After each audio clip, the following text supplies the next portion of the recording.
Ya. ¿Qué tal, chicos? Buenos días. Esta ya sería nuestra clase número 8.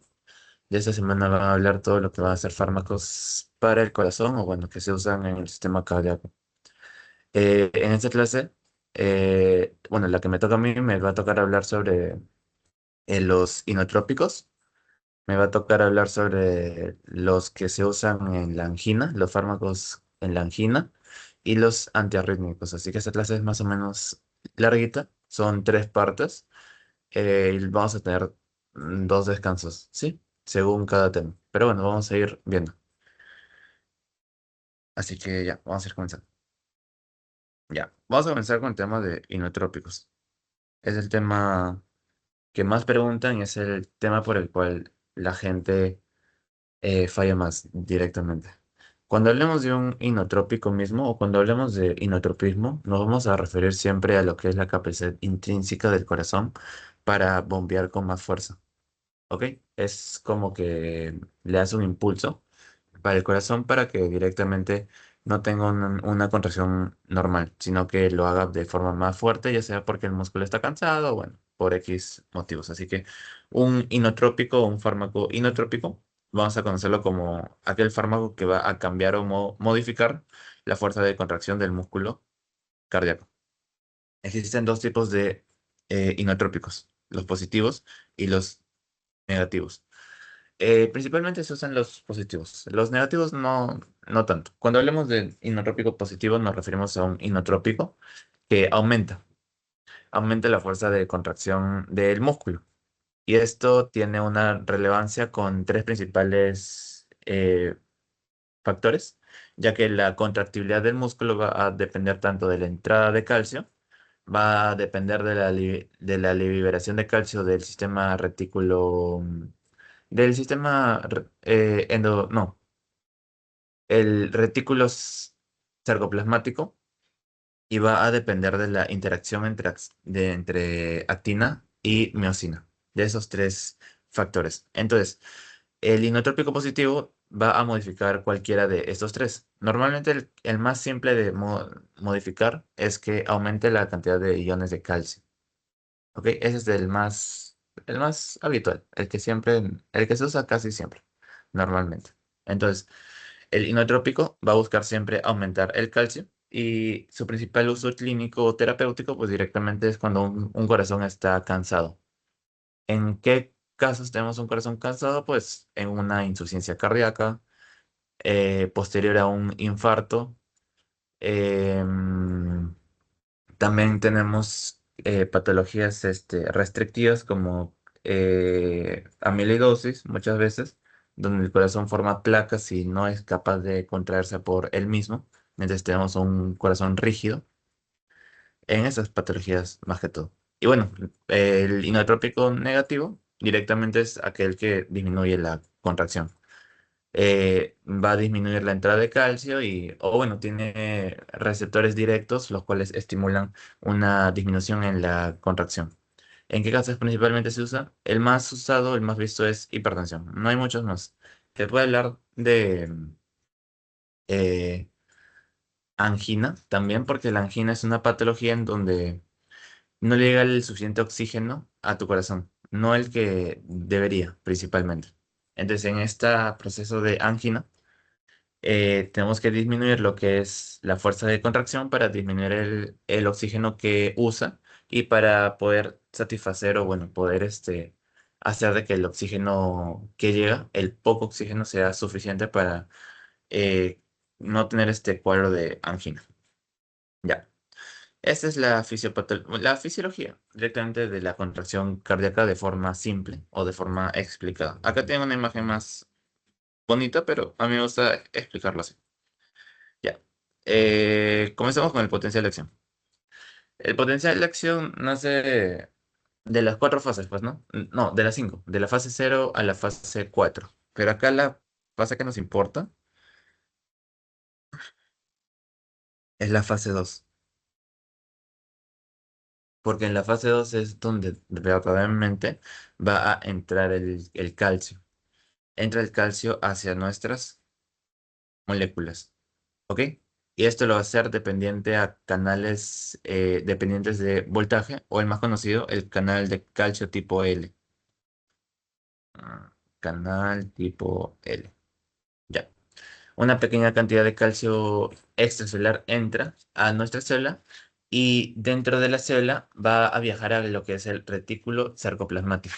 ¿Ok? En el retículo sarcoplasmático, ¿qué es lo que va a hacer? Este retículo tiene ciertos receptores que se activan según el calcio.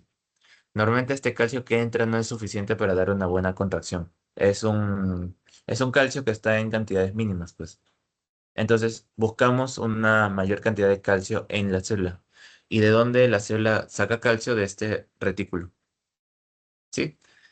El calcio directamente estimula el retículo, libera calcio previamente almacenado y se le llama, este proceso tiene un nombre. Calcio inducido por calcio. ¿Ok? Esto pasa en el retículo sarcoplasmático. Ahora, una vez de que el calcio aumente sus cantidades, los iones, todo eso,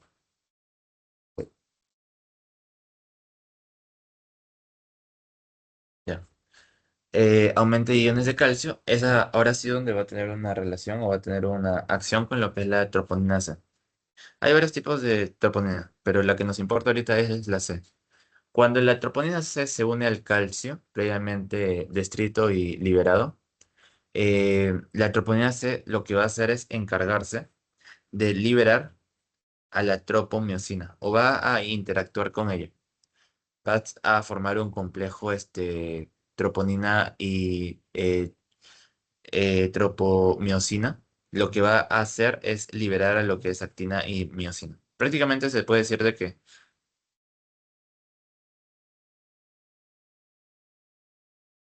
a ver, wait. Esta es la miosina y esta es la actina. Y entre ellos dos está la tropomiosina. Entonces, para tener una contracción, necesitamos que estos dos se junten, interactúen y que haya ATP. Pero el que está en medio es la tropomiosina. Es por eso que troponina C, troponina C tiene que llegar, se une a la tropomiosina y la libera. Se van juntas. Se van juntas y dejan este camino libre para que la miosina, es la miosina, en presencia de ATP, se una a la actina y tenga una acción. Y acá se explica. Se libera tropomiosina,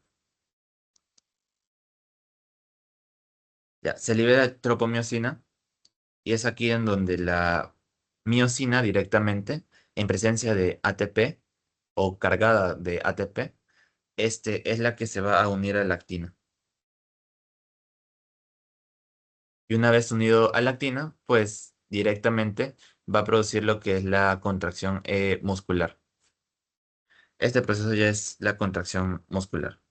Cuando esos dos se unen, ya es la contracción.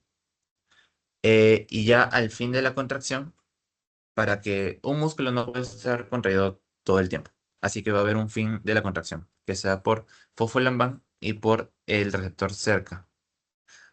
Eh, Normalmente se habla de que para relajar el músculo se tiene que disminuir los niveles de calcio en el citoplasma. Entonces, el cerca, que es una bomba, es la bomba calcio ATPasa, que está en el retículo sarcoplasmático, de cierta manera, lo que hace es reintroduce lo que es el calcio libre en el citoplasma lo vuelve a meter en el retículo sarcoplasmático. Y es de esa forma que disminuye lo que es el calcio intracelular. Y ya pues a menos calcio, pues directamente menos calcio, menos contracción y todos felices.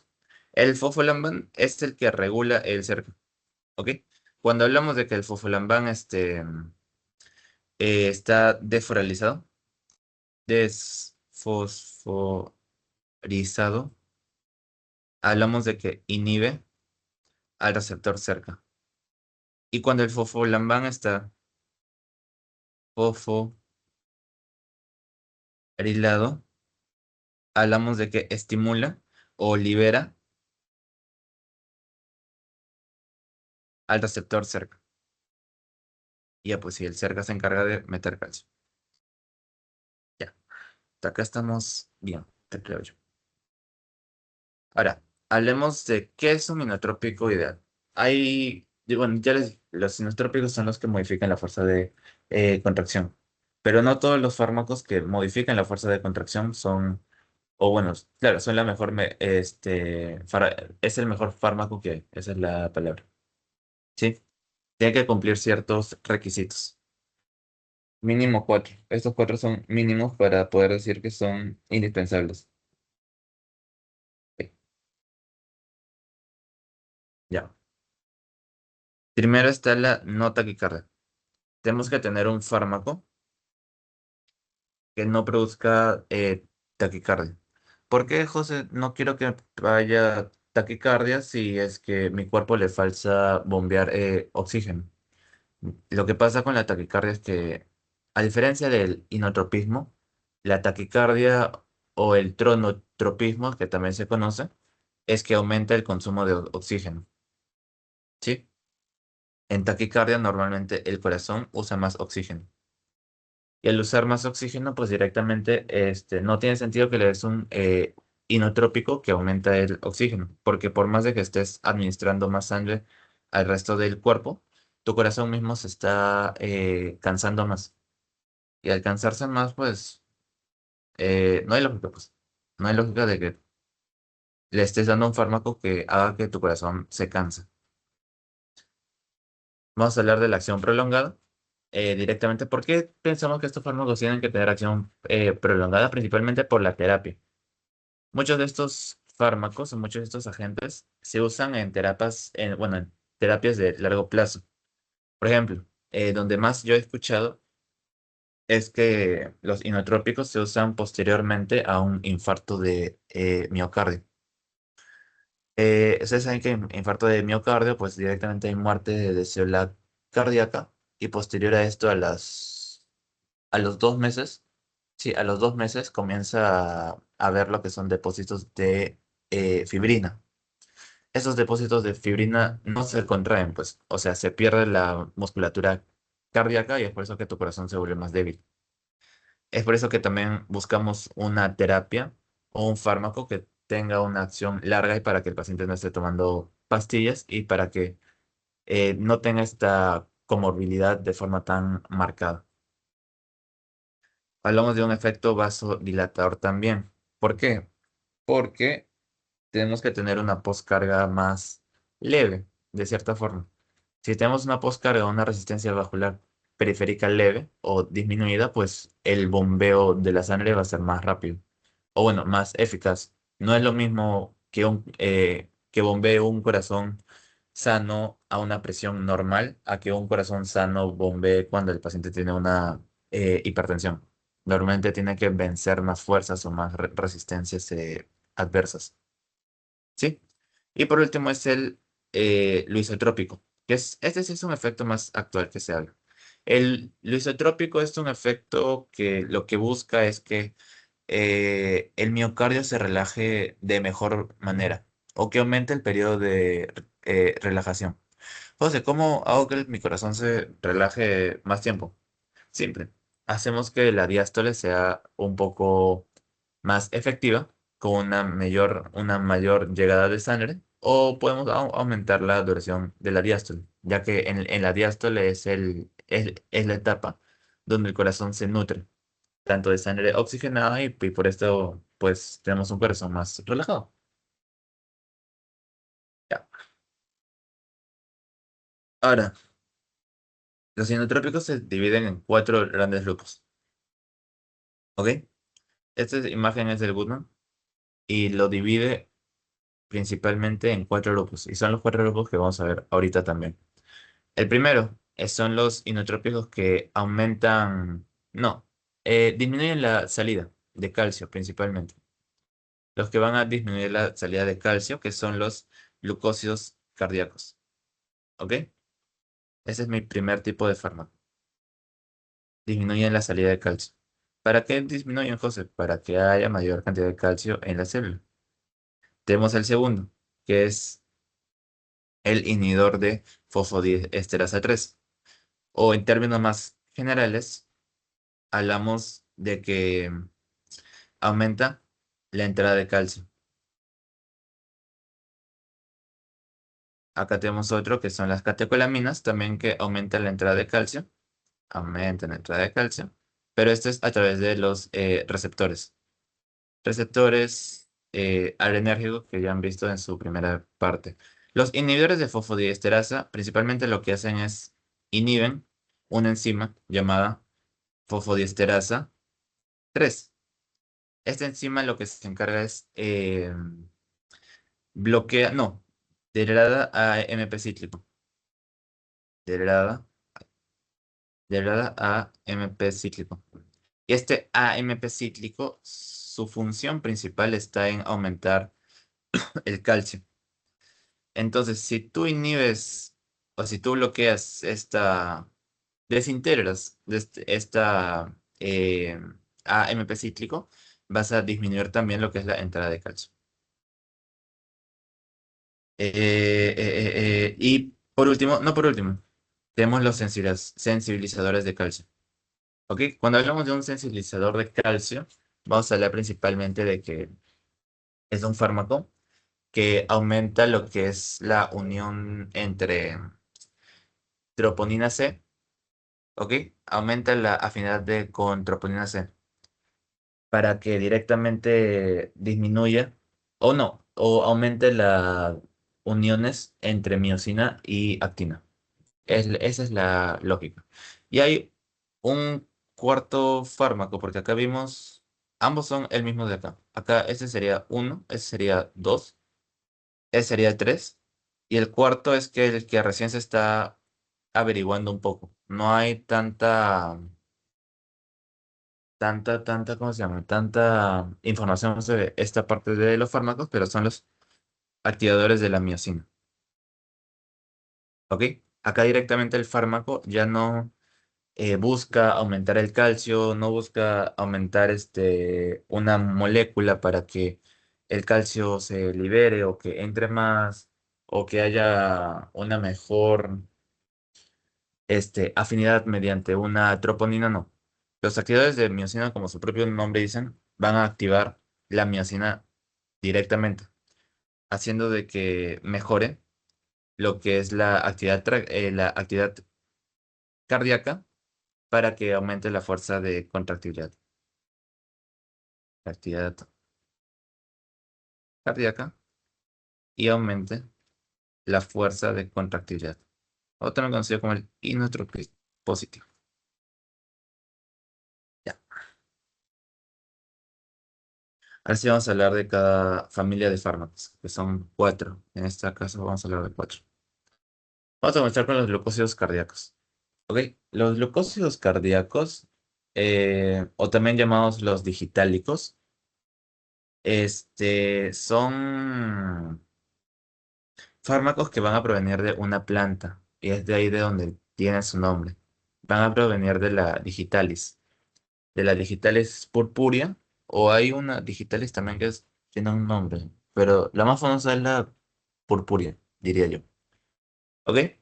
Acá hay tres fármacos de los cuales vamos a hablar, pero voy a comenzar con la dinamia primero, cómo es que funciona cada uno. O bueno, cómo es que funcionan los tres, porque son la misma eh, familia.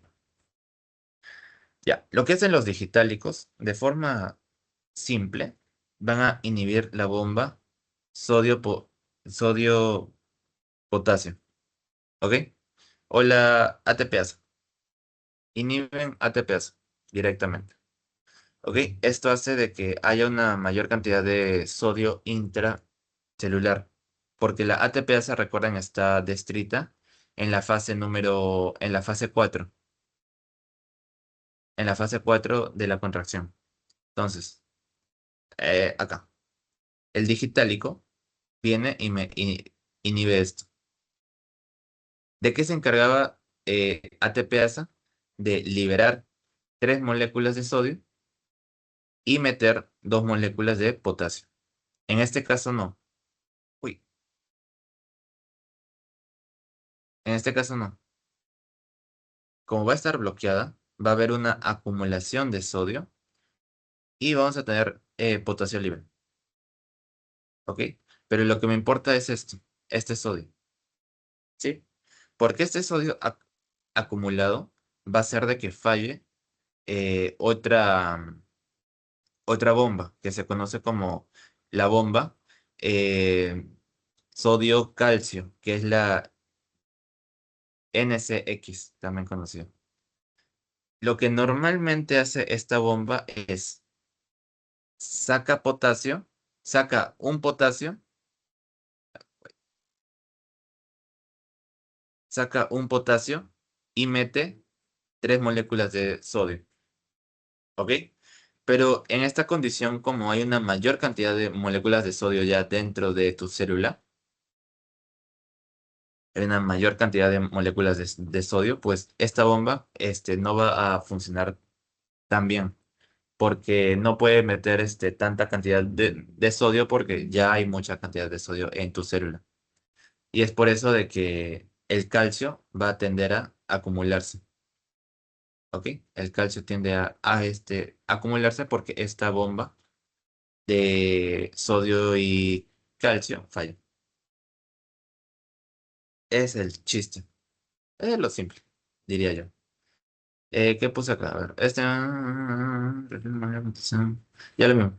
Este aumento en lo que es el sodio va a interferir con la otra bomba que es sodio por calcio y resulta una mayor concentración de lo que es el calcio intracelular para mejorar lo que es la contracción cardíaca. Es relativamente simple, entendible. Ya. Ahora vamos a hablar de la descripción de cada fármaco. Digoxina, digitoxina y la natoxiosa. Ya. Principalmente estos dos. Ya. Cuando hablamos de digoxina y digitoxina, vamos a hablar de dos fármacos inotrópicos y son los principales comparados. ¿Por qué dejo la natoxiosa separado? Ahorita vamos a explicar de eso. Pero vamos a comenzar con la absorción. Primero, digitoxina se absorbe en menor cantidad de forma oral, mientras que digitoxina sí se absorbe a un 90%. Este sí es ya bastante. Además de que digitoxina al absorberse de mejor manera, también es menos afectado por los alimentos, cosa que no pasa con digoxina, porque la digoxina sí es afectada por los alimentos, principalmente fibras y antiácidos, ¿ok? Porque tienden a formar lo que se conoce como complejos. Forman complejos cuando se unan la fibra con la digoxina y estos complejos pues no se absorben, pues. No se absorbe. No se. No entra. No entran en el intestino delgado. Y ya, pues si no entran, pues no tiene efecto, no se absorbe y todos nos ponemos muy tristes. En la distribución, vamos a hablar de que la digoxina tiene un volumen de distribución más alto y también una menor unión a proteínas. Mientras que la digitoxina, el volumen de distribución es más bajo, pero tiene una alta unión a proteínas, o sea, se queda más tiempo en el cuerpo, de por sí. Y acá está lo interesante, dice, la notocido C es similar a la digoxina. ¿Y por qué es similar, José? Porque la notocido C en el metabolismo va a ser conocido como un profármaco, porque tiene que ser metabolizado primero para convertirse en digoxina, ¿ok? La natoxiose es un profármaco que se convierte en digoxina. Eso no se olviden. Y por último, el metabolismo de ambos es hepático. La digoxina es hepático y la digitoxina es hepático. Y por último, en la excreción también tenemos diferencias. La digoxina normalmente se elimina vía renal y la digitoxina por vía hepática. ¿Sí? La natoxiose es el único que es mixto. Mixta, hepática y renal.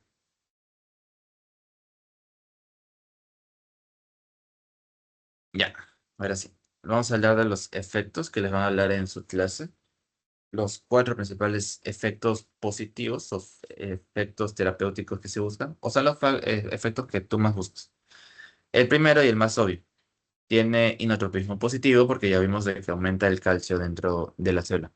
Ahí sí ya no hay nada nuevo. O sea, aumenta tu calcio en la célula, aumenta tu fuerza de contracción y con eso tienes una mejor contracción del músculo cardíaco. Esto es interesante, ahora sí. Tiene tronotropismo negativo. ¿Por qué tiene tronotropismo negativo? Porque lo que me hace es... uy,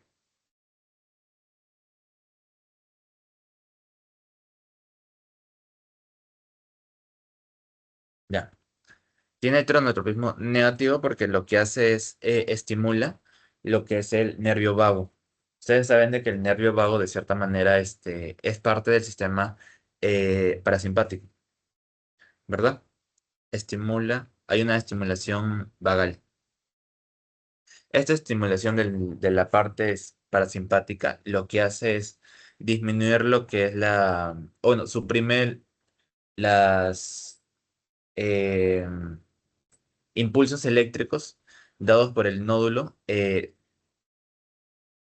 sinusal. Disminuye los impulsos eléctricos del nódulo sinusal. ¿Ok? Es por eso que vamos a tener un tronotropismo negativo.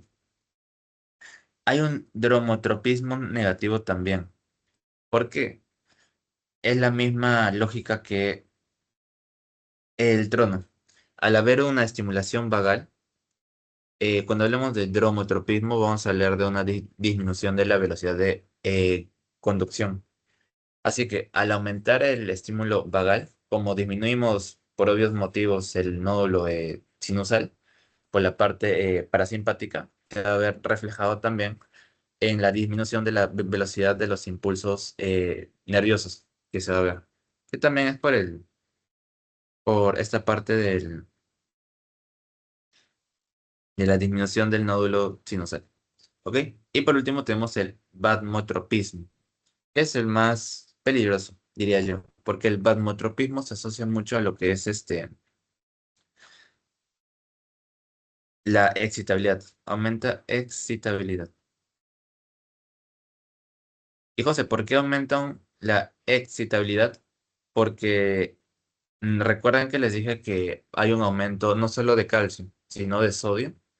Si hay tanto una acumulación de calcio y de sodio en tu célula que la vuelve muy positiva, es, tiene a tener una tendencia a provocar lo que son arritmias. ¿Ok? Así que tenemos un efecto vasmotrópico. Ya. Y estos son los efectos secundarios que normalmente se tienen. Vamos a hablar de los que están en rojo porque son los más importantes, te diría yo. Ya, la bradicardia se entiende, ¿no? Se entiende por lo que dije del estímulo del vago. Hay una disminución en lo que es la contracción y ya, bueno, X. La diplopía. Esto es interesante. La diplopía se va a entender principalmente como el efecto de visión doble. ¿Ok? Los digitálicos, de cierta manera, no solamente actúan a nivel central.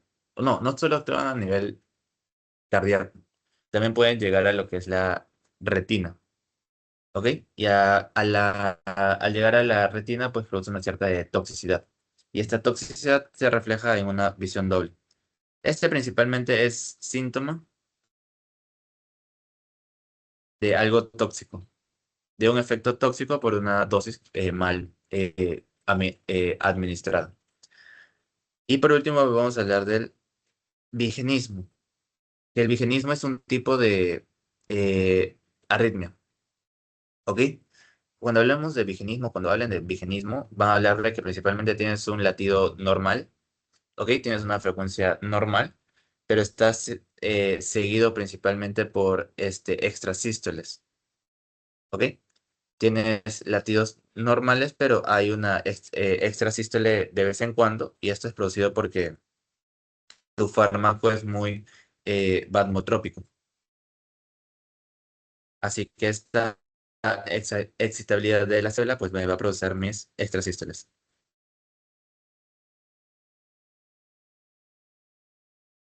Ya,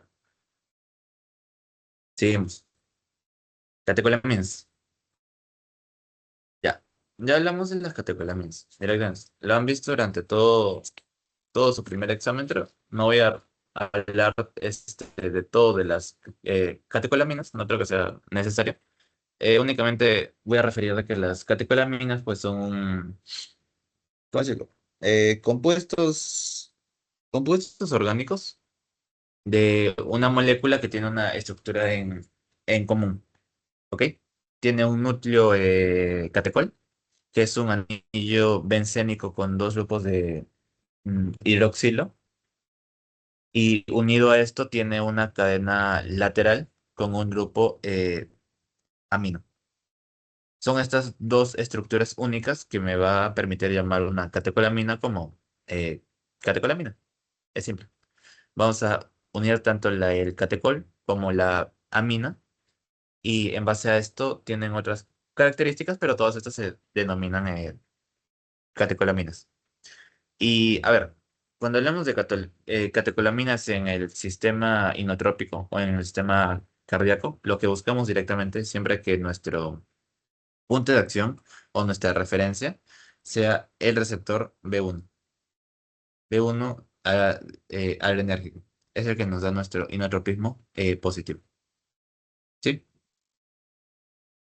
¿Por qué el B1? Ya lo hemos hablado durante muchas veces. El B1 está acoplado a una proteína GS, ¿ok? Y la GS es la que directamente me va a dar mis futuros efectos. La GS de la parte de B1 está situado en el corazón y está situado en los riñones. Es por eso que a nivel cardíaco lo que hace normalmente es que contrae o estimula mediante grupo metabotrópico lo que es la entrada de calcio. Y a nivel de los riñones, pues estimula las células yuxta, glomerulares, y aumenta lo que es la renina, principalmente, que también tiene un efecto en la parte cardíaca. Ya, vamos a hablar de que, bueno, la proteína GS, ya, bueno, ya está en la GS. La GS lo que es aumento adenylato:ciclasa. Ciclasa. Esto aumenta a AMP cíclico. Este AMP cíclico lo que hace es aumenta el pKa. Y el pKa lo que hace es fosforilar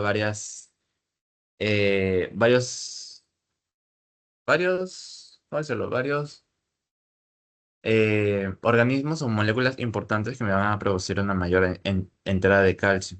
Ejemplo, activa o fosforila lo que es el canal de calcio tipo L. Así que me va a permitir una entrada de calcio mayor. O también fosforila lo que es el fosfolambán, que estimula el cerca, y bueno, el cerca mete una mayor cantidad de calcio para que haya un mayor almacenamiento, para que en una próxima contracción haya una mejor contracción del mismo músculo. Acá lo que quiero recalcar es el uso de cada uno, ¿ok? No vamos a hablar de la cinética porque ayer estuve revisando la PPT y no les hablan de cinética, les hablan de los efectos de cada grupo catecolo, de cada fármaco catecol. Y les van a hablar de cuatro principales, ¿ok? Primero tenemos la dobutamina, que ya lo han visto ya en el sistema autónomo. La dobutamina principalmente es es un catecol que tiene efecto principalmente en receptores beta, tanto en beta uno como en beta 2. Es por eso que, como tiene efecto en beta uno, lo vamos a considerar inotrópico. Es más, por efecto de beta uno que aumenta la contracción y contracción, más que todo, me va a aumentar lo que es el gasto cardíaco, que ustedes saben que gasto cardíaco es igual a resistencia vascular periférica por lo que es, ay, el otro no me acuerdo, volumen de eyección. Sí, claro, volumen de eyección sistólica que está ligado a lo que es el esto. Ya bueno, la presión, o bueno, lo que es gasto cardíaco lo van a ver mañana, creo, con Tarazona, así que no les voy a decir spoilers. El punto, o el chiste. El B1 actúa directamente sobre el corazón, mientras que el B2 actúa sobre lo que son los vasos sanguíneos y me disminuye lo que es la contracción. No, la contracción no, disminuye claro, la contracción de los vasos y va a haber una mayor dilatación para que la contracción sea más fácil. Lo mismo que vimos al comienzo sobre un inotrópico ideal. ¿Sí? Es la catecolamina más usada. ¿Por qué es la catecolamina más usada? Porque directamente tiene efectos puramente positivos a nivel de la parte cardíaca. Sí, tiene efectos bastante buenos, que se usan casi siempre, porque tiene efecto tanto en beta 1 como en beta 2. Se usa principalmente para lo que es insuficiencia cardíaca, ¿ok? O cuando hablamos de un shock cardiogénico. Ese se usa en insuficiencia cardíaca o en shock cardiogénico. Son los dos principales lugares donde se usa este fármaco, porque aumenta el gasto cardíaco sin producir una taquicardia. Aumenta el gasto cardíaco y no produce, o es menos probable que produzca una taquicardia. Y les hablé por qué no quiero una taquicardia, ¿no? Que la taquicardia es mala porque aumenta la cantidad de oxígeno, aumenta la cantidad de veces que el corazón se contrae y ya, pues, es algo que directamente no quiero, no busco. Ya, seguimos. Dopamina. La dopamina tiene otros receptores. Acá principalmente vamos a hablar de que actúa en D1, beta 1 y en alfa 1. En esta secuencia, según dosis. En dosis bajas actúa en D1, en dosis medias en B1 y en dosis altas en A1. ¿Ok?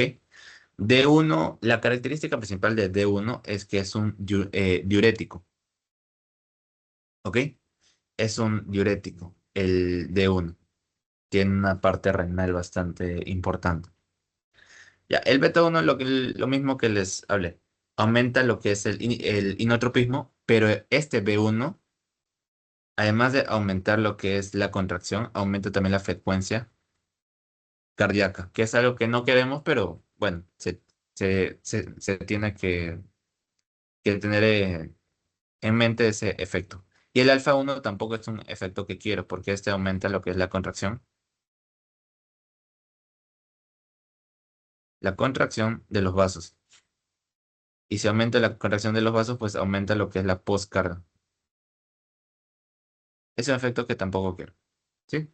Así que tenemos estos tres efectos según dosis, ¿no? Es dosis dependiente. Ah, lo mismo que les hablé. Es un poco, bueno, es más tonotrópico que la dobutamina porque, bueno, es el efecto intrínseco del mismo fármaco y tiene un efecto diurético. Esto es lo interesante, el efecto diurético. ¿Por qué les digo interesante? Porque normalmente cuando tenemos una insuficiencia cardíaca, a la hora de una insuficiencia cardíaca, vamos a tener un acúmulo de sangre. Normalmente hay un acúmulo de lo que es el volumen sanguíneo y este acúmulo por congestión va a tener un proceso retrógrado. Así que muchas veces una insuficiencia cardíaca puede desencadenar un edema pulmonar, cosa que no queremos con una hipertensión y bueno, es un efecto que va a hacer que mi corazón se llene con más cantidad de sangre y no pueda bombear tan bien como debería. Es por eso que en un shock que está ligado, en un shock cardiogénico ligado o aumentado con lo que es la congestión, con congestión de sangre, em, es como que no se quiere, pues no, o sea, no se busca tener esto. Ya, norepinefrina. La norepinefrina también es bastante estudiada, bastante interesante, porque la nor directamente también tiene efectos según la dosis, ¿sí? El primer efecto que tiene y el que más efecto que tiene es alfa 1 y luego tiene un efecto en beta 1. Es según dosis.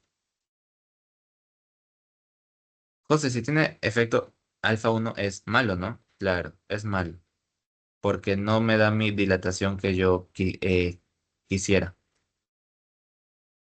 Pero tiene efecto en beta 1, así que sí es inotrópico.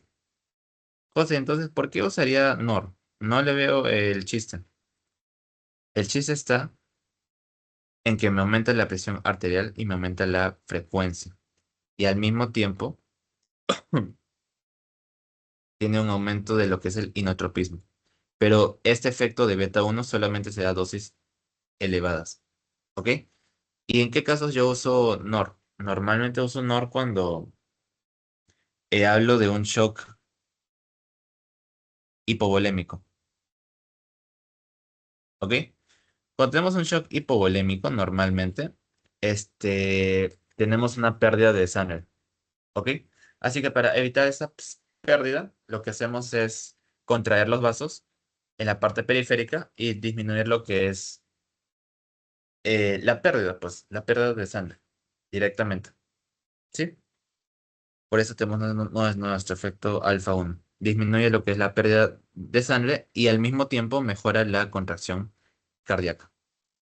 Dato curioso del NOR es que se inactiva con un pH mayor a 7. Entonces podemos decir que NOR es ciertamente ácido. Y es por eso que se inhibe con bicarbonato principalmente. Chicos, un ratito me están ya llamando. Tengo que hacer algo. 5 me importa.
Ya ahora sí.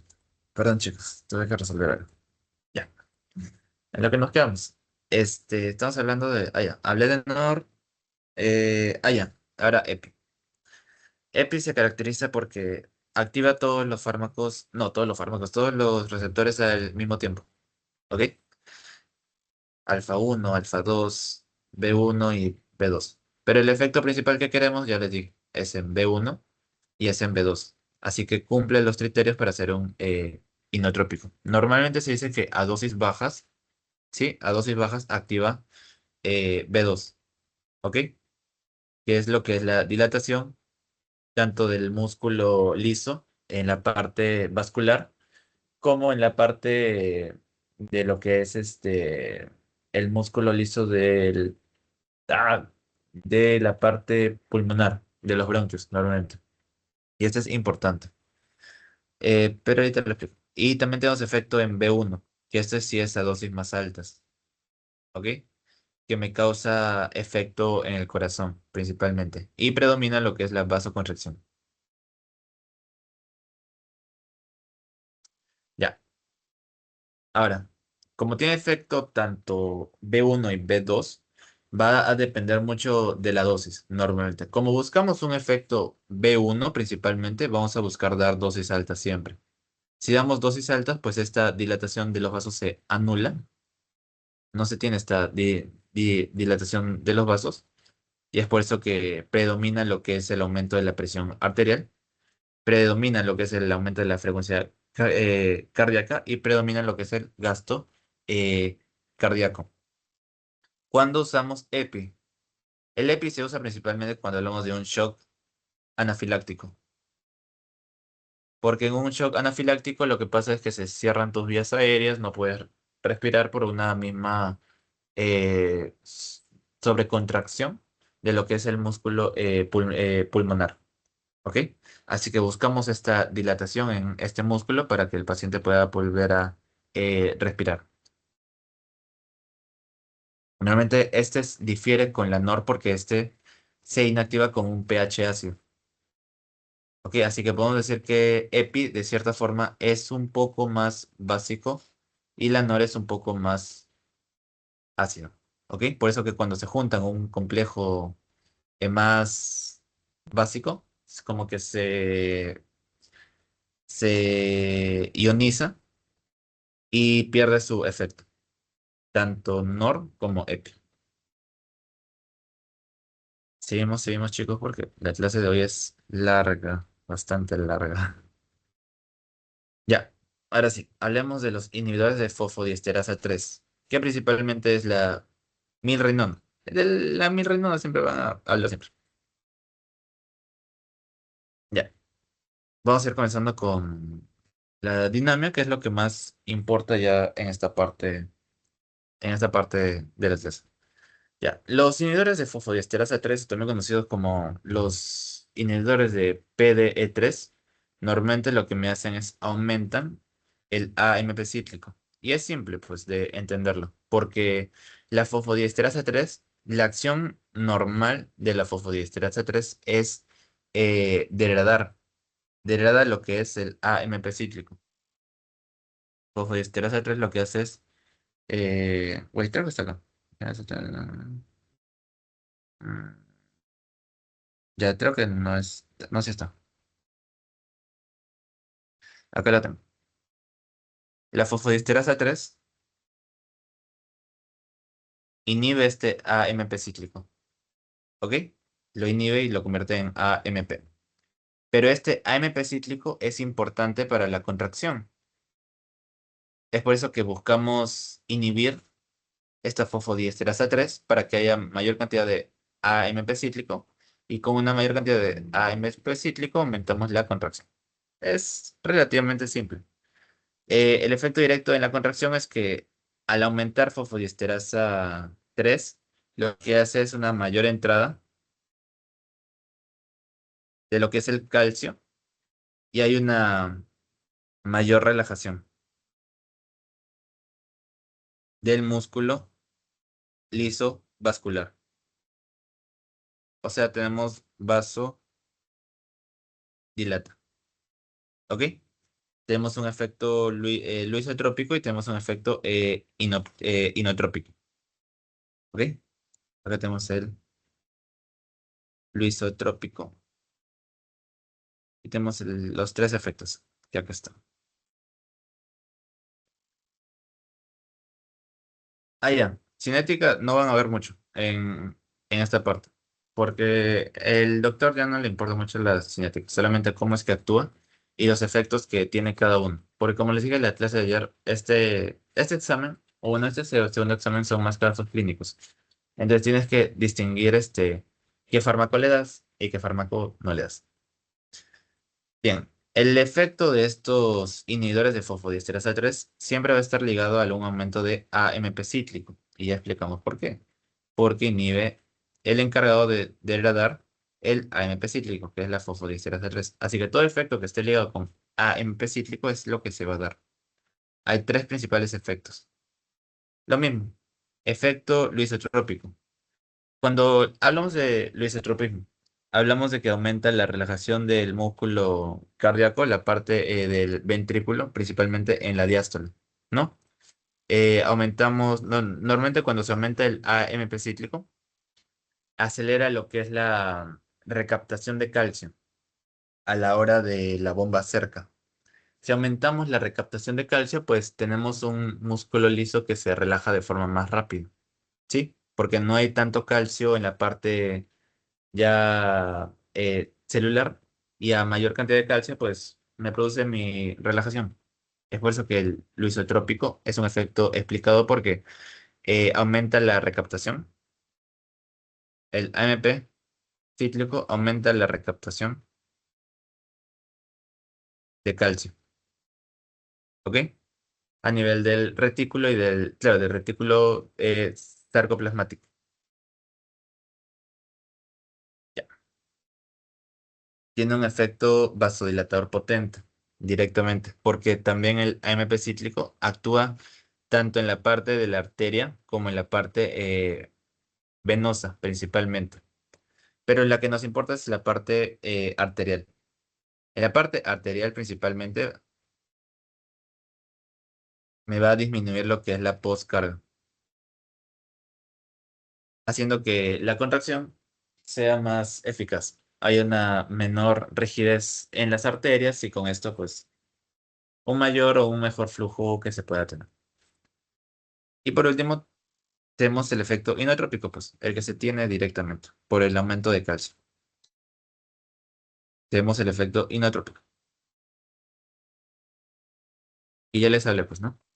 Les hablé de que como inhibimos lo que es fosfodiesterasa 3, aumentamos el AMP cíclico y el AMP cíclico lo que hace es aumenta la entrada de calcio. Pues, simple, pues, ¿no? Entra más calcio y tenemos el efecto inotrópico porque hay una mayor fuerza de contracción. Ya. Y por último tenemos los sensibilizadores de calcio, el levosimendan y el omecantip, principalmente. Van a hablar principalmente el levo. El levo es el que más hablan. Porque el OME creo que recién está en investigación. No sé qué problema había con el OME, pero el levosimendan sí es bien importante. Cuando hablen del sensibilizador de calcio del levo, principalmente es considerado una nueva generación de fármacos, porque no actúa tratando de aumentar el calcio o no actúa a nivel de otra molécula para que aumente el calcio o aumente otra enzima o algo. No. El levosimendan directamente lo que lo hace tan único es que sensibiliza de forma directa lo que es la troponina C. ¿Ok? Creo que tengo un efecto acá. Ya. Levosimendan sensibiliza de mejor manera la troponina C. Se une a la troponina C y, ¿cómo decirlo? La activa por una mayor cantidad de tiempo. La estabiliza, ¿ok? Al estabilizarla, pues va a permitir de que haya un mayor tiempo de contracción de lo que es la miocina con la actina, ¿ok? Hay un mayor tiempo de que están juntas. Y es por eso de que se dice, de cierta forma, de que eh, hay una mejor contracción sin necesidad de aumentar el calcio. Y no es el único efecto que tiene el levo, porque el levo también se relaciona mucho con la apertura. Creo que está acá, o no está acá. Ya no está acá. El levo habla mucho de lo que es la apertura de canales de canal de potasio, ¿ok? Habla mucho de este efecto. Y al abrir el canal de potasio, pues directamente se produce a nivel periférico vasodilatación. Vasodilata, ¿sí? Y como resultado, pues disminuye lo que es la poscarga. Esto es simple. Y por otra parte tenemos el omecantip, que es el que menos van a hablar, la verdad.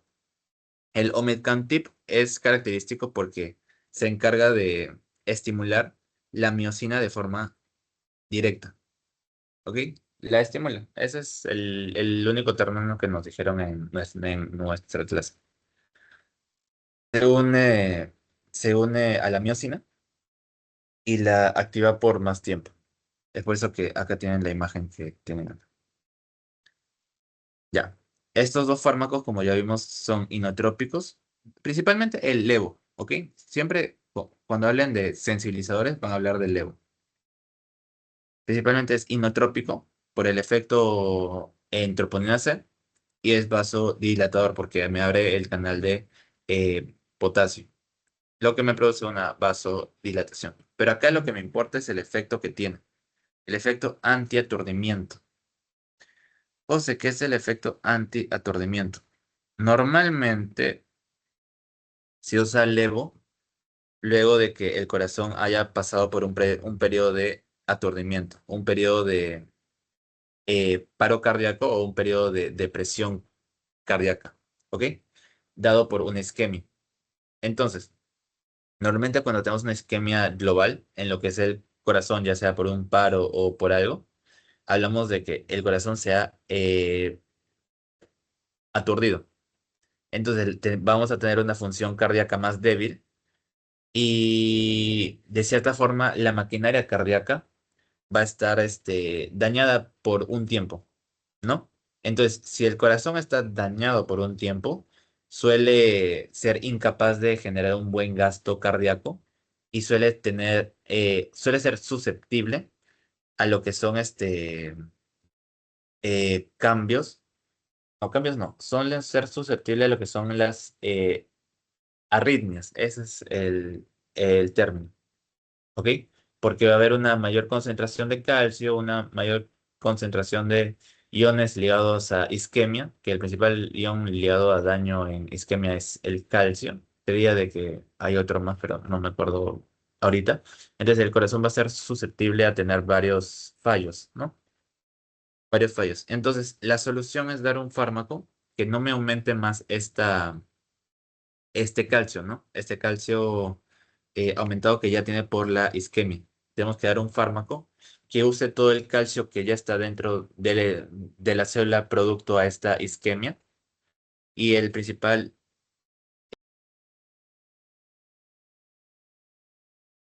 ahí está, es el levosimendan, ¿ok? Porque es inotrópico y me disminuye el riesgo de producir algún tipo de arritmia que no quiera tener por este proceso. Es por eso que el levo se usa luego de un aturdimiento, luego de un paro cardíaco. Luego. Este es un resumen, ¿ok? Si lo quieren leer, léanlo en su casa, porque eso es todo lo que hemos visto. Los cuatro principales familias, todo lo que hemos visto, esas son las cuatro principales familias que hemos visto. Acá apréndanse principalmente el mecanismo de acción de cada una, que también lo hemos visto, lo hemos explicado. Si tienen dudas, pueden consultar este cuadro, que es el que les han puesto últimamente, me parece, que es bastante completo, la verdad. Y acá les habla ya de fármacos propiamente dicho. Todos los fármacos que hemos hablado los han puesto acá. Estos son los fármacos que más les pueden preguntar y acá principalmente apréndanse las indicaciones. ¿Sí? Todo lo que ya vimos.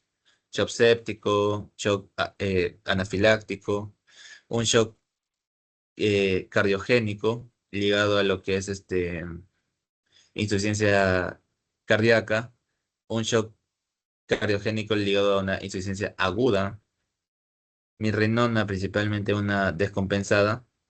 Y bueno, ya van viendo. El levo es posquirúrgico siempre. Y la digoxina es un tratamiento o una terapia a más largo tiempo. Es una insuficiencia cardíaca crónica. Es decir, recuerdo que es crónica. Esto lo revisan, por favor, porque si lo revisamos todo, otra vez nos vamos a quedar hasta las 12. Y encima que ya estoy una hora de clase. Ya. Lo mismo, un resumen acá. Ah, y acá les hablan, al final de la clase les van a hablar de su clasificación según su dependencia. ¿Ok? ¿Quiénes son dependientes de AMP y quiénes son los independientes? Cuando hablamos de dependientes, van a hablar principalmente de agonista de beta, ¿sí? Y van a hablar de inhibidores de fosfodiesterasa, principalmente. Son los dos que van a hablar. Uno y dos. Y ya hemos dicho por qué, ¿no? Cada uno tiene su efecto ligado a lo que es el AMP cíclico. Y los independientes son los que no usan el AMP cíclico. Tenemos los glucósidos y tenemos los sensibilizadores. Tenemos uno y dos. No dependen del AMP cíclico. El glucósido depende de lo que es bombas, tanto la bomba ATPasa como bomba NSX. Y el sensibilizador pues directamente se une a troponina o se une a la miosina y lo hace más sensible. Entonces no hay lógica dar un sensibilizador de calcio. O bueno, que un sensibilizador de calcio sea dependiente a AMP-cíclico. Sí. ¿Dudas de esto? De esta primera parte, que es una primera parte brutal. Ya, si no hay dudas, un break de 5 minutos, chicas. ¿Sí? Y pasamos al siguiente tema, porque es inotrópicos, es fármacos contra la angina, y el último, el más feo, que es anti arrítmicos. ¿Sí? Así que 5 minutos, 5 minutos, 5 minutos. Volvemos 10:25.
Ya, sigamos, chicas, sigamos, para que no se haga muy tarde.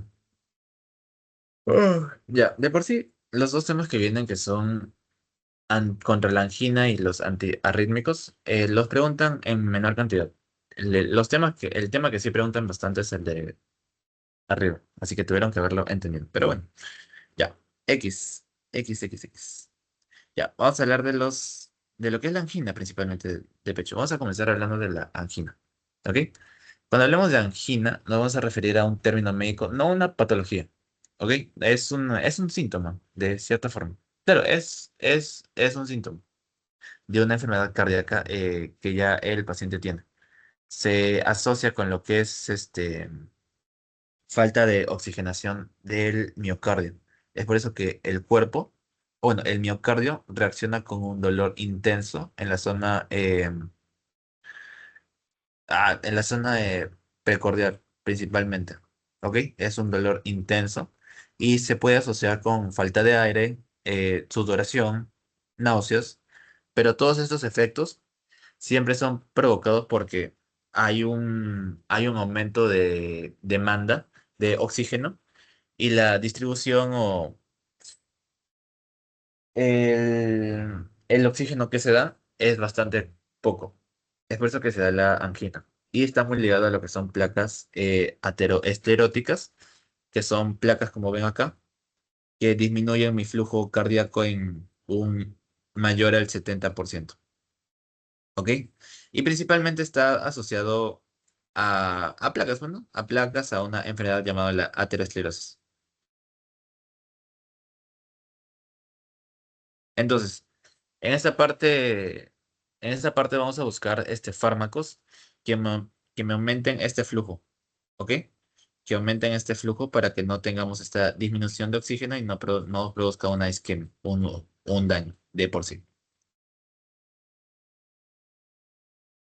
El antiaginoso, ya, lo mismo que les leo, ¿no?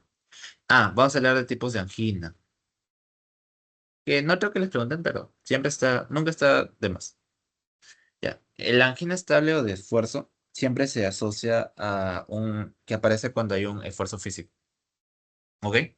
Es, digamos, una placa que está años en la parte del corazón y que no se va. Lo único que hace es disminuir tu flujo cardíaco poco a poco. Al disminuir tu flujo cardíaco, pues a la hora de que necesites más oxígeno, esta placa, como siempre está ahí, siempre quita cierta cantidad o siempre disminuye lo que es el flujo. Es por eso que hablamos de que este tipo de placas lo que hace es disminuir el flujo y me produce una angina no mayor a 30 minutos y que se suspende o que desaparecen los síntomas cuando hay un aumento de lo que es el oxígeno, ¿sí? Con una vasodilatación principalmente. La inestable. La inestable ya hablamos de una emergencia médica, ya que ya es probablemente lo que es la formación de un trombo. Este tipo de angina, como es un dolor fuerte mayor a 30 minutos, se asocia mucho a que se ha roto una placa. Tiene los mismos síntomas que una angina estable, pero estos tienden a ir en progreso. Y al ir en progreso, pues también no suelen calmar de cierta forma. No es como que calma luego de 30 minutos o calma cuando estás en reposo, no. Estos tipos acá no calman para nada, porque se conoce como un preinfarto. ¿Sí? Y por último tenemos el Prince Metal, que es la variante de la angina que se asocia principalmente a mitroespasmos. Normalmente está ligado a emociones o segregación rápida de catecolaminas propias del cuerpo. Va a haber un espasmo en ciertas ocasiones ligadas a lo que son procesos sentimentales o cuando hay un aumento de eh, moléculas que me producen un espasmo en la misma arteria coronaria. ¿Sí? Es un evento que suele ocurrir en reposo, no hay algo que lo determina y es por eso que no suele ser grave, pero suele ser curioso. Ese es el término, curioso, un espasmo, ¿no? ¿A ver qué les iba a hablar más acá? Pero falta. Ya. Acá tengo un cuadro del resumen de los anginosos. Son tres tipos los cuales vamos a ver el día de hoy. Y no, nada, recordarles un poco más de que lo que buscamos es disminuir lo que es la demanda de oxígeno. José, ¿cómo disminuye la demanda de oxígeno? Pues primero disminuye la frecuencia cardíaca. Si disminuimos la frecuencia, pues disminuye la cantidad de trabajo con oxígeno, principalmente. Disminuimos lo que es la contracción. Hacemos de que tenga un latido un poco más lento, un latido más débil, para que el corazón no se esfuerce tanto en bombear. Y en ese mismo sentido, disminuimos lo que es la poscarga. ¿Ok? Hacemos que la presión de las arterias, que suele ser altísima, en cierta forma la buscamos dilatar. ¿Sí?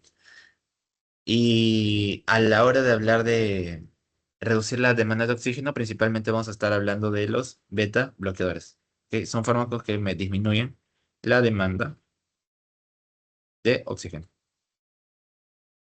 Y por otra parte, podemos hablar también de que fármacos que me aumenten la cantidad o el suministro de oxígeno.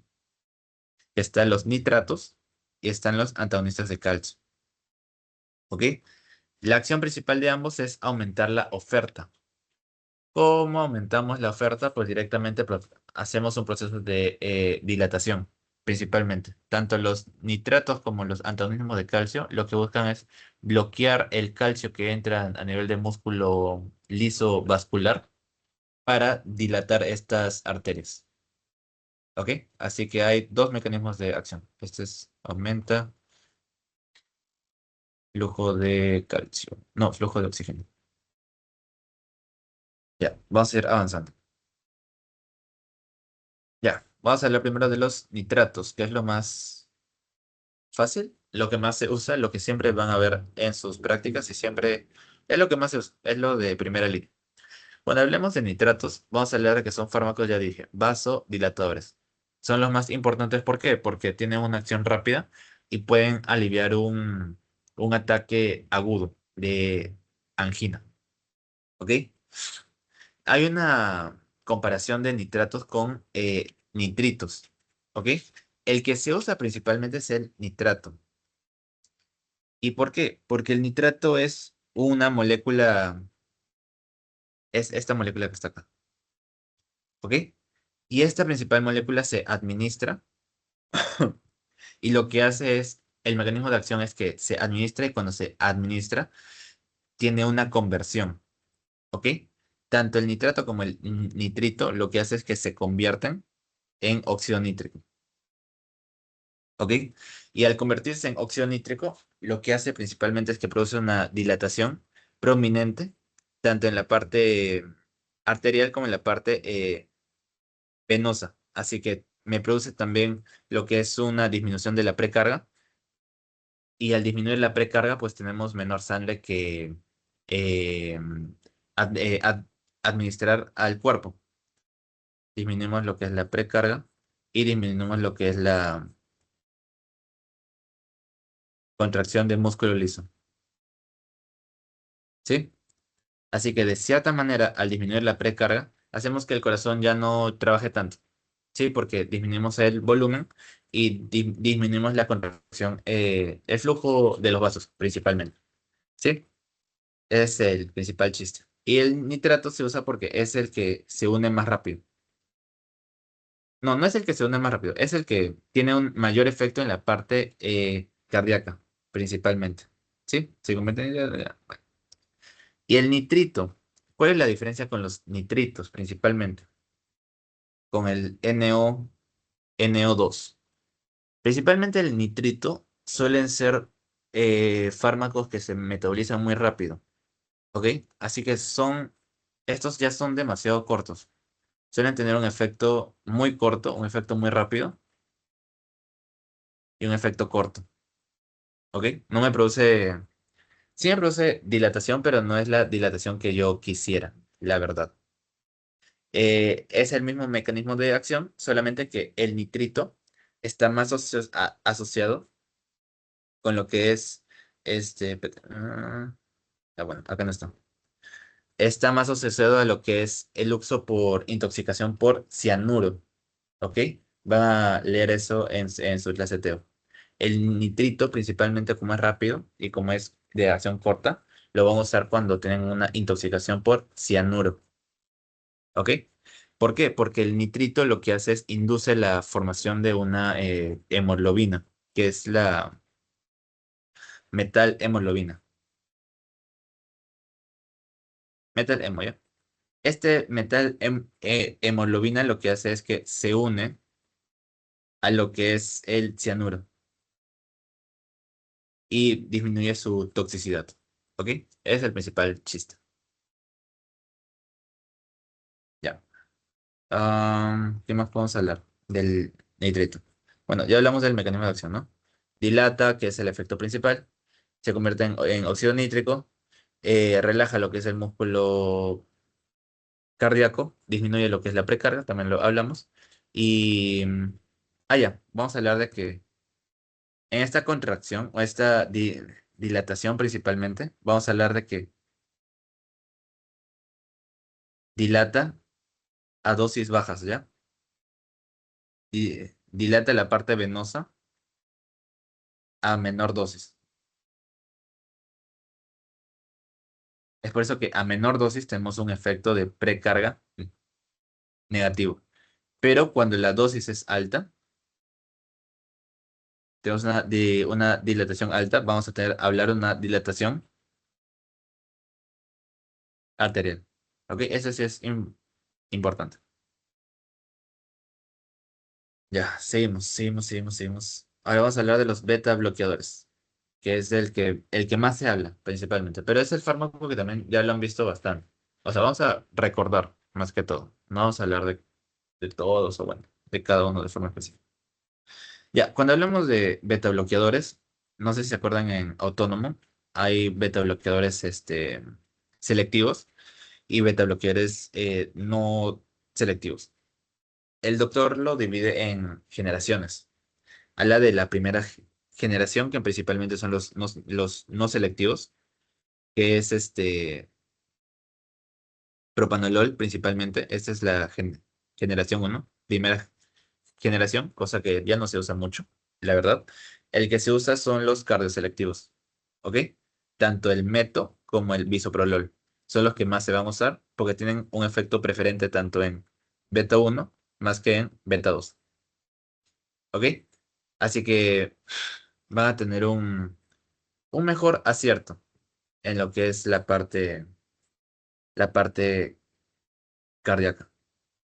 Hay una tercera generación. Esa es la segunda generación. Segunda. Hay una tercera generación que ya habla un poco más de la dilatación. Sí, que acá está la betalol, que habla principalmente de que tiene el mismo efecto tanto en beta uno como en beta 2, pero tiene más efecto en beta que en alfa. ¿Ok? Acá ya combina otro receptor. Pero siempre acuérdense que el que más se va a usar es ese acá. Es el que más se usa. ¿Sí? Ya. El mecanismo de acción es simple, lo hemos hablado siempre. Es un bloqueo, es un antagonismo competitivo. ¿Ok? Lo que hace es bloquear receptor beta, en este caso beta uno, y lo que hace es directamente impide que haya un aumento de la contracción y al mismo tiempo disminuye la frecuencia y disminuye la contractibilidad, principalmente por beta uno. Es lo más que se dice. Porque no se busca un efecto en beta 2, únicamente en beta uno. Porque en beta 2 lo que queremos es que haya una dilatación. ¿Sí? Así que el único efecto que buscamos es en beta uno y los principales fármacos que se usan son los de segunda generación. Acá lo que les van a hablar mucho es... Uy, no lo puse acá. Ya, son los efectos que pueden llegar eh, a tener, ¿sí?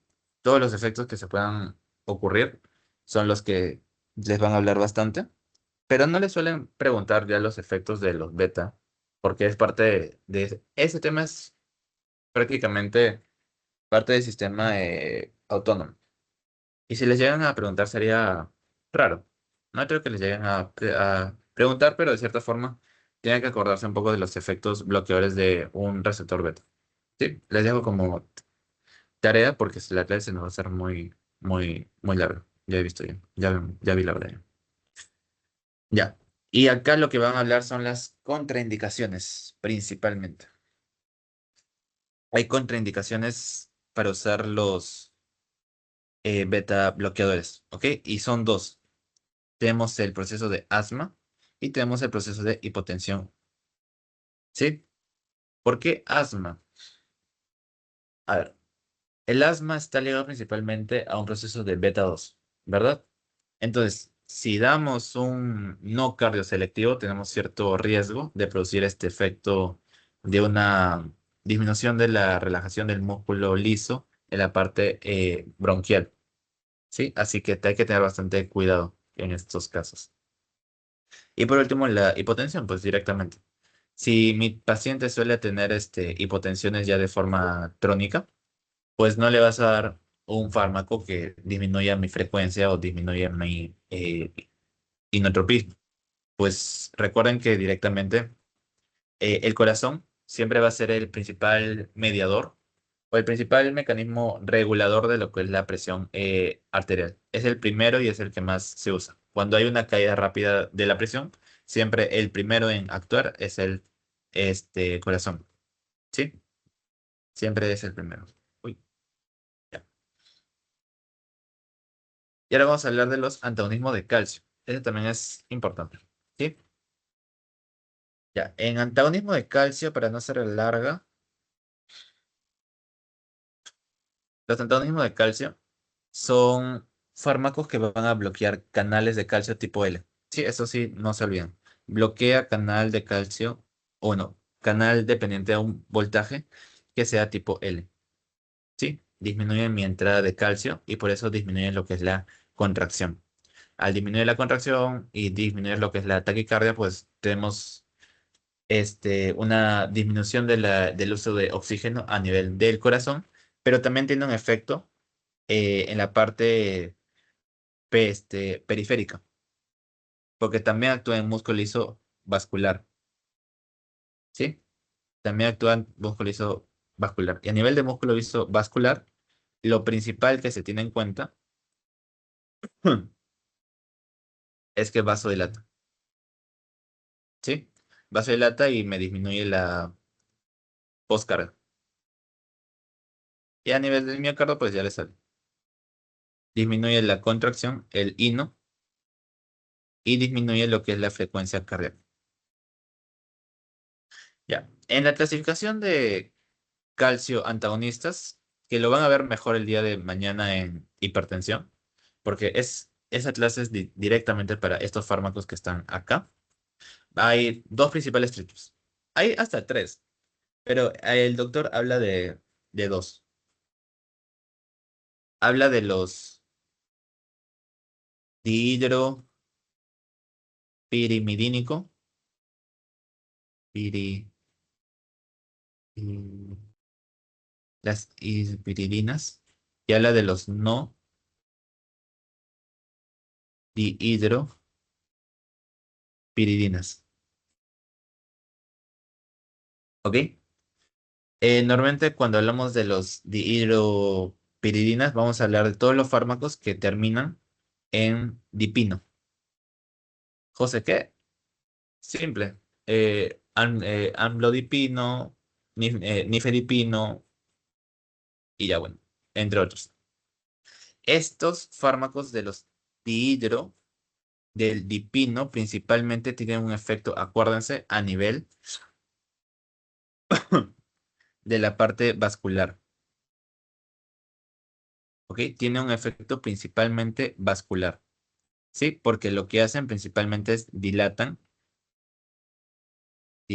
las arterias, cosa que no pasa con los dihidropirimidinas. Acá se clasifican en dos, ¿ok? Primero están, no sé, no sé el nombre en sí, pero sé que se dividen en verapamilo, y el otro fármaco que también está es el diltiazem. La familia exacta de estos dos de dihidro no me acuerdo. Pero el verapamilo se asocia mucho con lo que es disminución del efecto eh, cardíaco. Disminuye tanto la frecuencia como que disminuye también lo que es el inotropismo. Y el diltiazem lo que hace es un efecto mixto. ¿Cómo mixto, José? Porque tiene efecto tanto vascular como de la parte del corazón. Es así, acuérdense porque eso Tarazona mañana les va a preguntar y los va a bombardear con esto. ¿Cuál es la diferencia y dónde actúa cada una de forma específica? ¿Sí? Creo que acá me falta algo. No, no, no. Angina es el que menos preguntan, ¿ok? Así que lo vamos a dejar por ahí. Ya, y ya la última clase. Ya, 5 bien chicos porque estoy cansado. Mi garganta también. Nada. 5 bien chicas y comencemos antiarrítmicos súper rápido. ¿Sí? 5 bien, 5 bien.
Ya, chicas, ya. La última parte y la que menos hablan de la clase. ¿Sí? Esta parte de angina y arritmia pues, son las más cortas de por sí, porque es casi que ya ni lo hablo. Así que lo vamos a hacer rápido. Solamente voy a poner una base simple. ¿Ok? El antiarrítmico de por sí es el fármaco que previene la arritmia cardíaca. Es simple. Normalmente el corazón tiende a seguir un ritmo normal, ¿no? Tiende a seguir un ritmo dado por el nódulo sino auricular. ¡Au! Ya. Y este ritmo normal, pues, hay veces de que se perturba, ¿sí? Ahorita lo vamos a explicar por qué, pero vamos a hablar principalmente del sistema de conducción. ¿Cómo es que comienza todo? Ya, el nódulo comienza acá y todo comienza en el nódulo sino auricular, que está en la parte derecha. Sí, aurícula derecha por un proceso autonómico. El nódulo va a generar impulsos eléctricos con una frecuencia de 60 a 100 latidos por minuto. ¿Ok? Va a haber una propagación la aurícula derecha hacia las aurículas, ¿sí? Causando lo que es la contracción. Primero es entre las aurículas, luego de las aurículas va a llegar al otro nódulo, que es el nódulo AB, que es el que conecta la parte auricular con la parte ventricular, y es por eso que se dice que primero se contraen lo que son las aurículas, por esta parte de acá. ¿Sí? Hay un ligero retraso que está acá. El nódulo AB lo pueden encontrar principalmente en lo que es, en la parte inferior de la aurícula derecha, en la parte del triángulo de Koch. ¿Sí? Nada, ténganlo como dato. Claro. Luego del AB, viaja por lo que son las fibras del haz de His, y del haz de His pues se divide en las fibras de Purkinje. ¿Sí? Todo esto, y las fibras de Purkinje es la que se encarga de distribuir el impulso desde los ventrículos. Recuerden, normalmente el corazón que está acá, las fibras de Purkinje normalmente van así. Por eso siempre se habla de que la contracción va desde la punta hacia arriba. ¿Sí? Va a ser un proceso así porque por la misma fibra de contracción. Les van a hablar un poco de qué tan rápido la frecuencia de cada uno. No es relevante porque tienen que únicamente saber de que cada estructura tiene una frecuencia distinta, pero la que manda es el nódulo sino auricular. Esa es como digamos, la jefa de todas. Todas van a trabajar a lo que el nódulo sino auricular diga. ¿Qué pasa si este nódulo falla? Es ahí donde recién va a haber una discordia quién va a tomar el control. Principalmente el segundo que toma es el nódulo AB, pero hay disgustos con las fibras de His y las fibras de Purkinje. Es por eso que cada uno tiene una frecuencia distinta, ¿sí? Y es por eso que también se pueden producir arritmias según el daño o donde se dé la parte de el daño. Principalmente puede ser en la conducción, puede ser daño en la formación del impulso, o puede ser daño en lo que es el proceso de repolarización. ¿Sí? Así que las arritmias nacen por tres cosas. Un trastorno en el impulso, en el nódulo, un trastorno en la conducción, si no se respeta todo este sistema, y un trastorno en la repolarización. ¿Sí? En arritmias van a tener eh, tres tipos de ritmos. Hay las taquiarritmias, las que aumentan la frecuencia. Tenemos las bradiarritmias, las que la disminuyen, y las fibrilaciones, que son ritmos irregulares. Sí, es un ritmo irregular que se tiene por ahí. Ah, ya bueno. El potencial de acción, ya, ustedes lo revisan en su casa. Eso no les van a preguntar. Dudo que les pregunten esto. Lo único que tienen que aprender del potencial de acción son en qué momento entra cada ion. ¿Sí? Es lo único. Que bueno, es fácil. Pues en la fase cero es el sodio, en la fase 2 es el calcio, y empieza la entrada de potasio poco a poco, ¿no? A través de uno, 2 y 3. 3, 3. En 3 ya se cierra, ¿no? Y en 4 es la bomba ATPase para que haya lo que es el reposo. Ya, X. El antiarrítmico les van a hablar de que va a haber cuatro tipos de antiarrítmicos. ¿Ok? La clase uno, clase 2, clase 3 y clase 4. Esta es una clasificación. ¿Ok? Tiene un nombre. No me acuerdo el nombre. Es el Von Williams. El Von Williams. Von Williams. Ya, creo que es Bouja, creo. Bouja Williams. Si alguien lo puede buscar ahorita, o si ya se durmieron, me lo dice, por favor. Esta sí, no me acuerdo. Pero es una clasificación que este, discrimina o clasifica el tipo de antiarrítmico según el mecanismo de acción. ¿Ok? Así que vamos a tener cuatro principales antiarrítmicos, que es la clase uno, clase 2, clase 3 y clase 4. Cuando hablemos de clase uno, siempre vamos a hablar de que va a bloquear, ¿ok? Va a bloquear lo que son los canales rápidos de sodio, ¿sí? Normalmente lo que produce es un enlentecimiento en la fase cero, o tienen una mayor relación en la fase de cero. Bohan-Williams. Bohan-Williams. Sí, sí, sí, sí, sí.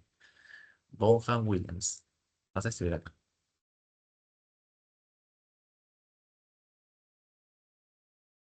¿Cómo se llama? Bauhan. Bau,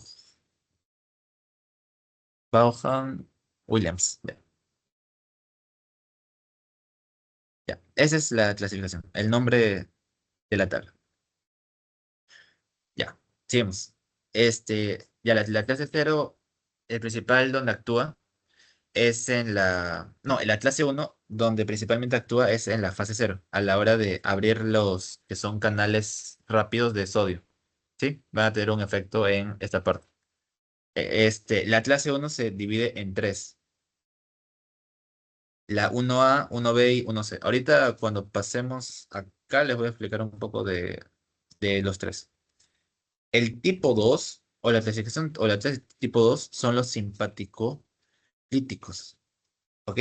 José, como simpático lítico. Es el fármaco que directamente actúa a nivel de la parte autónoma. Es lógico. Hablamos de principalmente beta bloqueadores. Ustedes saben que el beta bloqueador por parte autónoma puede aumentar o disminuir la frecuencia cardíaca ligado a lo que es el mismo receptor metabotrópico. Tenemos la clase 3, que la clase 3 principalmente es bloquea la parte del potasio. Eh, bloquea el potasio, ¿ya? El potasio está ligado hasta en tres fases. En la fase, claro, fase uno, fase 2 y fase 3 hablamos del potasio, ¿sí? Así que este es el más, ¿cómo decirlo? Produce una acción más retardada, una acción más prolongada, ¿sí? Y por último tenemos los bloqueadores de la conducción de calcio. Que ya ustedes saben, pues el calcio, como es un ion eléctrico positivo, pues lo que me hace es directamente bloquea el canal de calcio y tenemos unos impulsos más lentos a nivel del nódulo signo auricular, ¿sí? Disminuye disminuye la conducción por parte de una disminución de calcio. Ya. Acá lo que tienen que saber explícitamente es es qué fármaco es de cada familia. ¿Ok? Ya hablamos de cada uno. En clase uno hablamos de los tipo uno a los uno b y los uno c. Ahora, ¿cuál es la diferencia de cada uno? El uno a está muy relacionado a lo que es el bloqueo moderado. ¿Ok? Va a ser un bloqueo moderado de lo que es el sodio. ¿Sí? Entonces, al tener un bloqueo moderado, principalmente se asocia a que aumenta o alarga el potencial de acción. ¿Ok? El 1B causa un bloqueo débil. Bloqueo débil del sodio. ¿Ok? Entonces, va a actuar preferentemente. eh, disminuyendo o acortando lo que es los procesos de repolarización. Repolarización. ¿Ok? Y el 1B principalmente se usa en casos de arritmias ventriculares. ¿Sí? Disminuye en este periodo. Y por último tenemos los 1C, que los 1C son un bloqueo fuerte. Causan un bloqueo fuerte, ¿sí? Del sodio. Este bloqueo fuerte se asocia mucho a lo que es la disminución de la velocidad de conducción. ¿Ok? No tiene tanto efecto en la repolarización y son más que todo, tienen efectos muy proarrítmicos por este efecto fuerte que tienen. Sí, pero todos están ligados al sodio. En la clase 2 ya hemos hablado, son beta bloqueadores. ¿Ok? Ya sabemos que hace un beta bloqueador. El beta bloqueador lo que hace es me disminuye tanto, a ver, disminuye lo que es la frecuencia cardíaca, disminuye lo que son los automatismos por los focos autónomos y son ideales en arritmias principalmente con que tienen un exceso de estrés o un exceso de catecolaminas, ¿no?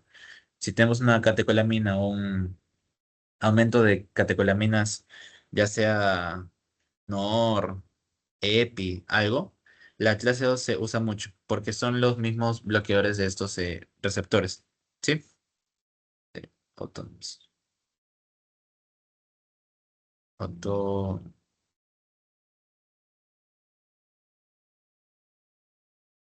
Ya. La clase 3, ya hablamos de que lo que hacen es prolongan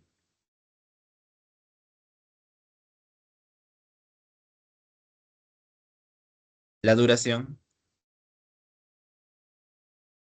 del potencial de acción. ¿Ya? Esto principalmente lo que hacen es aumentan el periodo refractario o el tiempo en el corazón tiene para recuperarse, ¿sí? Haciendo un tejido menos excitable y haciendo un tejido un poco más relajado, de cierta manera. Evitamos esta fibrilación que se puede tener. Y ya, pues. Y el cuarto ya está ligado al calcio, pues. El cuarto me disminuye lo que es la frecuencia cardíaca y lo que hace es enlentece la conducción a través del nódulo AB y la conducción que se tiene en todo el sistema, ¿no? Nódulo AB y ya con los otros. Acá lo que quiero que se acuerden es los fármacos en cada tipo. El 1A es la procaimida, el 1B es la eh, lidocaína, que también se usa como un anestésico por su efecto adverso, de cómo es muy lipofílico, suele atravesar. ¿Ok? Este es la lidocaína se usa como anestésico. El 1C, flecainida. Y ya pues, el tipo 2 que son los bloqueadores del esto, son los LOL. LOL, LOL, LOL, LOL. Propanolol, atenolol, metoprolol. Ya. El 3 tenemos la amiodarona. ¿Sí? Ese es el más representativo del tipo 3. Y del tipo 4 hablamos siempre de los bloqueadores de calcio. Hablamos de los bloqueadores de calcio que son selectivos en la parte del corazón, o sea, los no dihidro pirimidínicos. Lo van a ver mañana también. El verapamilo y el diltiazem. Recuerden, el diltiazem es el que tiene el efecto mixto y el verapamilo es el que tiene el efecto en el corazón, más que todo. Ya. Esto ya no, esto ya no, ya no, ya no, ya no. Ya. Este sí es importante. Les van a hablar de los efectos adversos de cada clase. ¿Ok? Y esto es memoria. Esto no lo puedo explicar. Lo puse tal cual como está en su PPT. Sí, así que, a ver, vamos a ver un poco. A ver, el tipo uno se asocia mucho a efectos proarrítmicos, ¿ok? Es de cierta forma y irónico porque los antiarrítmicos causan arritmias, así que es como que ¿cuál es el chiste de darle? Causan como bloquea canal de sodio, me produce un inotropismo negativo y un bloqueo en la conducción. El tipo 2 está ligado a la bradicardia por el beta bloqueador, está ligado con el bloqueo AB y ligado con depresión de la función de los ventrículos. ¿Sí? El tipo 3 como prolonga la repolarización por parte de eh, el potasio, me causa bradicardia y efecto proarrítmico. Y el tipo 4 es un bloqueo AB con inotropismo negativo, ligado a lo que es el calcio. ¿Sí? Esta parte el doctor ya no lo explica mucho. O sea, lo dice nomás y bueno. Y miren, hasta las preguntas únicamente son ¿qué tipo de fármaco es? Mira, principal antagonismo de canal de sodio. Ya, si hablamos de canal de sodio, hablamos del grupo uno, puede ser uno b o uno a. Y habla del acortamiento del potencial de acción. Ya les he dicho cuáles. Esos lo ven. Miren, todos son ligados a qué tipo de acción tienen. El calcio, ¿qué tipo de acción en antiarrítmicos tiene? O sea, ¿cuál es el fármaco de calcio más utilizado? Sí, también lo hablamos. También. ¿Lo hablé? Sí, lo hablé. Verapamina. Yo miré, verapamina. ¿Cuáles son de tipo 2? Ya, los tipo 2 ya también los hemos visto. Son los LOL. Y el 1C, ¿cuál es 1C? Ya, es flequimina. Esto ya es lógico, pues, ¿no? Acá esta tabla hablan de los usos clínicos, cosa que nunca han preguntado. Hasta ahorita no han preguntado, pero siempre ponen esta tabla. ¿Sí? Si lo quieren revisar, pues a buena hora, si tienen tiempo, pero no lo siento tan relevante. Primero, quiero que se aprendan los tipos de fármacos en cada clase y qué efecto tienen. ¿Qué efecto tiene en cada clase? ¿Sí? Porque no es lo mismo que yo dé un fármaco que actúa en la fase uno o que actúa en la fase 2. No, no es lo mismo. Eso ya lo pueden ver con más detalle y las indicaciones están acá. Pero como nunca lo han preguntado, pues tampoco lo pienso enseñarle. ¿Dudas, chicas, de esta última clase?